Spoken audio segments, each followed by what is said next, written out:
Well, it's a dangerous fight. Yeah. Because Joshua's going to try to make an example out of him, for sure. And will. I mean, Anthony Joshua's one of the biggest one-punch KO artists ever. Yes. I mean, he's a one-punch night-night guy. Yeah. Wade, if Jake Paul gets knocked out, will his career be over? Buddy, his life may be over if he gets knocked out by AJ, because that dude put Francis Ngannou flat on his back, and I had never seen Francis Ngannou hurt before. Again, this is a proper. I don't think that I would ever consider having a debate about whether Anthony Joshua versus Jake Paul is a proper fight between two bona fide champions. I think Jake Paul is someone that's creating a lot of opportunity for himself and using sport as the anchor for it. And would I watch it? No. And do I value it? No. Joe Rogan has issued a stern warning, stating that Jake Paul is entering extremely dangerous territory by even considering a fight with Anthony Joshua.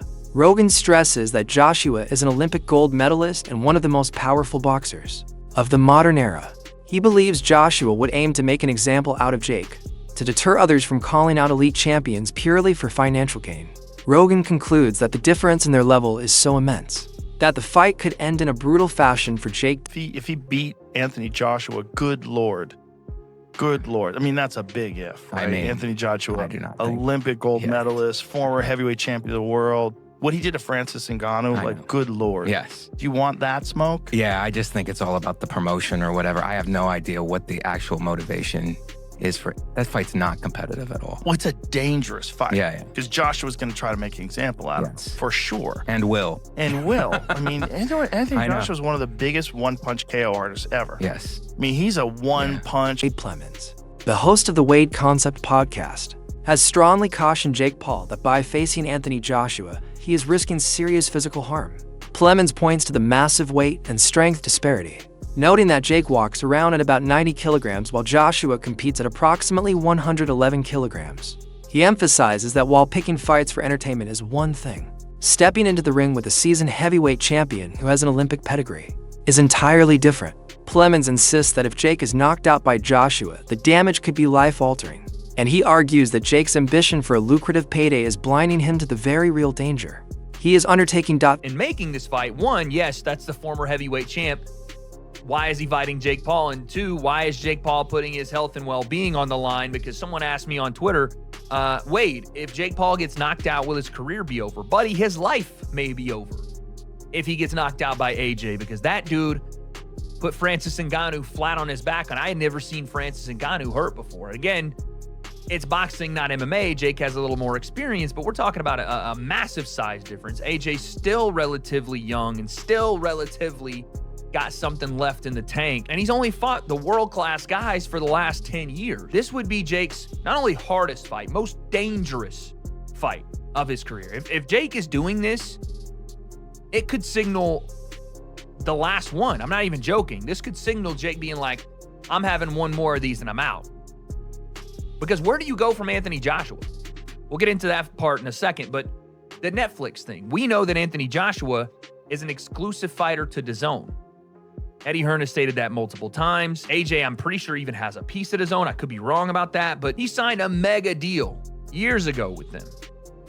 So for this fight to take place on Netflix would mean DAZN would say, you can have one of our biggest cash draws, and I may be in a revenue share thing, or maybe Netflix pays them some money, but you can have our biggest cash draw and we don't have an affiliation with it. That seems a bit unrealistic. But having said that, this isn't a report from anybody in the camp. This is not MVP saying it. This is not Eddie Hearn saying it. This is Mike Coppinger, who I guess has talked to people in the camp. But an independent source saying that they are finalizing a deal. Not that they're in talks. They are finalizing a deal. So this is, again, we're talking 1 yard line, first and goal. Kingdom stated on X that a Jake Paul versus Anthony Joshua fight is currently being negotiated as a professional boxing match. They confirmed it would not be an exhibition, but would follow official Queensberry rules, highlighting the high stakes and legitimate danger for both competitors. However, Eddie Hearn, Anthony Joshua's longtime promoter, has called the talk premature. He stated that no formal contracts have been signed, and that much of the current reporting is speculative.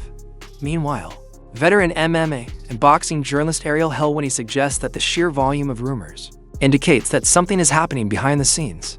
Helwani contends that when rumors gather this much steam, they often hint at a real event, potentially for the end of this year or early next. Despite the caution from Hearn, Elwini remains convinced the fight could materialize sooner than many expect. For Interview Fighting posted on X, sharing UFC welterweight champion Leon Edwards' reaction to the ongoing rumors. Edwards stated that if Anthony Joshua doesn't knock Jake Paul out within 1 or 2 rounds, the fight must be fixed. His comment underscores the perceived huge gap in skill, power, and experience between the two fighters. The reaction from a top-tier UFC champion highlights how seriously dangerous the fight is considered, and how much doubt exists regarding Jake Paul's ability to withstand Joshua's power. Jake Paul are finalizing a deal for a heavyweight fight on Netflix in December in Miami. Sources tell Ring Magazine Paul steps up massively to fight the former heavyweight champion after his exhibition with Gervonta Davis was canceled. Major props to Paul. So there you have it. In the midst of all this, I did reach out to Eddie Hearn, as did Gareth, and he said, "We have spoken, but nothing close, and I doubt he would be so crazy." He being Jake. I then asked him, "Would you say this report is premature?" He said, "Absolutely." And then I said, "Can I attribute this to you?" And he said, "Yes." And so what do we make of this, guys? Do we think there's smoke to this fire? PT, what do you think? You think this is something that could actually happen? This would be within the next month, right? This would be sometime between now and probably December 19th or so, in that time frame. What do you think? I think it's a huge fight. You know, I didn't expect this at all. Usually when Jake is in a fight, the odds feel like they're stacked very much in his favor. This is the complete opposite of that. I'd very much agree with Gareth A. Davies' take, which was I'd expect Joshua to obliterate him in a boxing match. I mean, look what Anthony Joshua did to Francis Ngannou before that Dubois fight. Like, I mean, it was a completely different affair than the Tyson Fury fight. I think, having heard Eddie Hearn's update and having looked at that tweet again, it feels like boxing's equivalent to the old in the works reporting that we used to see in MMA an awful lot, right? Like when we weren't quite sure, maybe one side had verified that this fight is happening, but you can't get the other side to commit, and it's in the works. It's a huge fight. The one thing I will say is, why would you want that out there?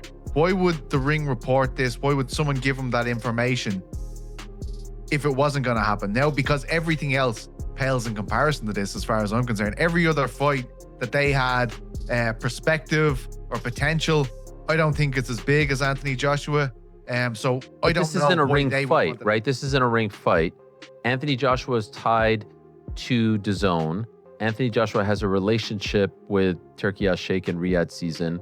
Francis Ngannou, the former MMA heavyweight champion who transitioned to boxing, previously faced Anthony Joshua and suffered a brutal knockout. This result demonstrated that Joshua's power and elite heavyweight skills are undeniable.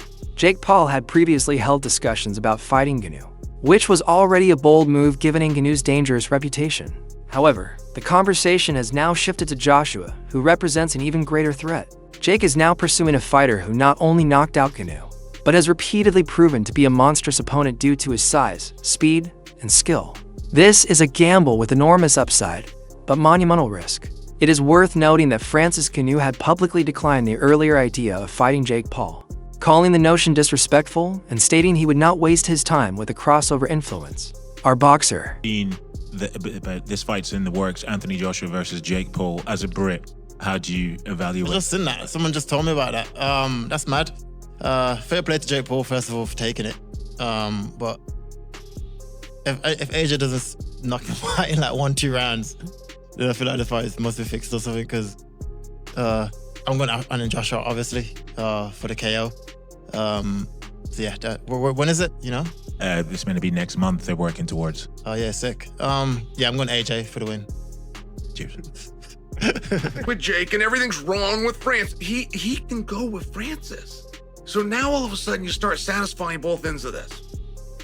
Okay. So when that falls through, the rumor is that Francis and Jake are still in talks.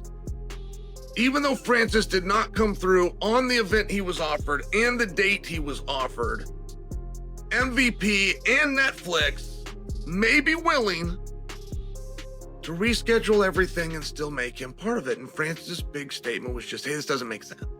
No, it's not what I'm looking for. Doesn't make sense. Okay, that's not my business. I can't be mad at Francis for that. That just cost Francis a once-in-a-lifetime opportunity. That just cost Francis life-changing money. I can't be, if I'm mad at Francis, then I got my way. He cut off his nose to spite his face. I can't be mad at him. He's already been punished. What good does it do me to be mad at him? All right. Well, then you bring in Joshua, and Joshua shows you how it's done. Right? Joshua and Francis are not remarkably comparable. I mean, not only did they box, they're not remarkably comparable, but in the world of boxing and just the accomplishments. I mean, you take Joshua Benson, Olympic finalist, for goodness sakes, right? Just like lifelong, very well known. Multiple generations of boxing ties. You know, go all the way back to Klitschko. Go all the way back. You couldn't go before Klitschko was there first, but you go all the way back to Klitschko. Anything that has ever happened in the sport of boxing says you can tie Joshua to. And he's a professional, and above everything else, he's a real boxer. So if he is to say something makes sense, then it makes sense. Right? If you have Joshua's opinion of does this make sense to, now none of us know what sense mean. We don't even know if he's spelling it with an S or a C. None of us can define or tell you what this means. It makes such little sense that Francis can't even tell you why it doesn't make sense. But again, I can't be mad at Francis. He already pissed down his own leg. So, but if you could have Francis's opinion of what in the world of boxing or combat or money or business or sport makes sense, like Francis's level of success